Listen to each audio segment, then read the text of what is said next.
IPL season ఎంత ఉత్కంఠభరితంగా మారుతుందో 40వ మ్యాచ్ స్పష్టం చేసింది. ఈ సీజన్లో వరుస విజయాలతో దూసుకుపోతున్న పంజాబ్ జట్టుకు ఎట్టకేలకు రాజస్థాన్ రాయల్స్ బ్రేక్ వేసింది. పంజాబ్ విజయయాత్రకు అడ్డుకట్టట వేస్తూ రాజస్థాన్ సాధించిన ఈ సంచలన విజయం కేవలం ఆ మ్యాచ్కే పరిమితం కాలేదు.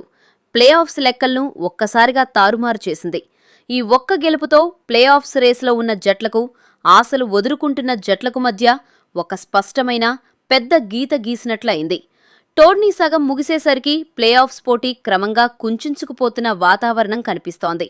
ఈ మ్యాచ్కు ముందు వరకు రాజస్థాన్ జట్టు 10 పాయింట్లతో ఉండగా పంజాబ్పై విజయంతో ఏకంగా 12 పాయింట్లకు చేరుకుని పాయింట్ల పట్టికలో తన స్థానాన్ని మరింత పదిలం చేసుకుంది.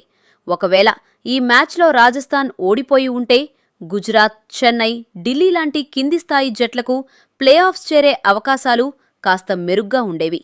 కానీ రాజస్థాన్ విజయంతో సమీకరణాలు మారిపోయాయి. ప్రస్తుతం పాయింట్ల పట్టికలో టాప్ 4లో ఉన్న పంజాబ్, ఆర్సీబీ, రాజస్థాన్ మరియు హైదరాబాద్ జట్లు భవిష్యత్తులో కూడా ఇదే జోరు కొనసాగిస్తే కింది జట్లకు ప్లే ఆఫ్స్ తలుపులు దాదాపు మూసుకుపోయినట్లే. రాజస్థాన్ గెలుపు గుజరాత్, చెన్నై, ఢిల్లీ జట్ల ప్లే ఆఫ్స్ మార్గాన్ని మరింత సంక్లిష్టంగా మార్చేసింది.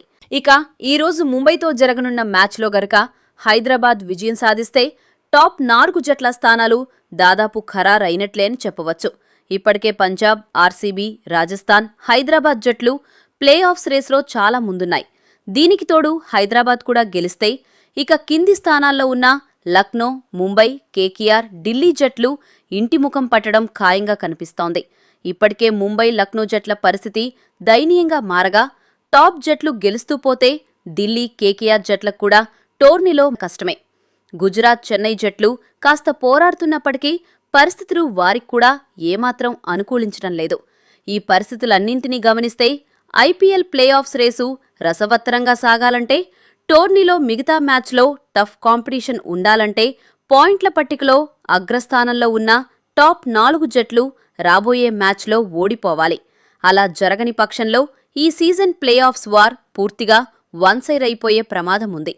మరి ప్లే ఆఫ్స్ ఆశలను సజీవంగా ఉంచుకోవడానికి కింది స్థానాల్లో ఉన్న జట్లు తమను తాము ఎలా కాపాడుకుంటాయో, అగ్రశ్రేణి జట్లకు కనీస పోటీని ఇచ్చి టోర్నీని రసవత్తరంగా మారుస్తాయో లేక ముందే చేతులెత్తేస్తాయో వేచి చూడాలి.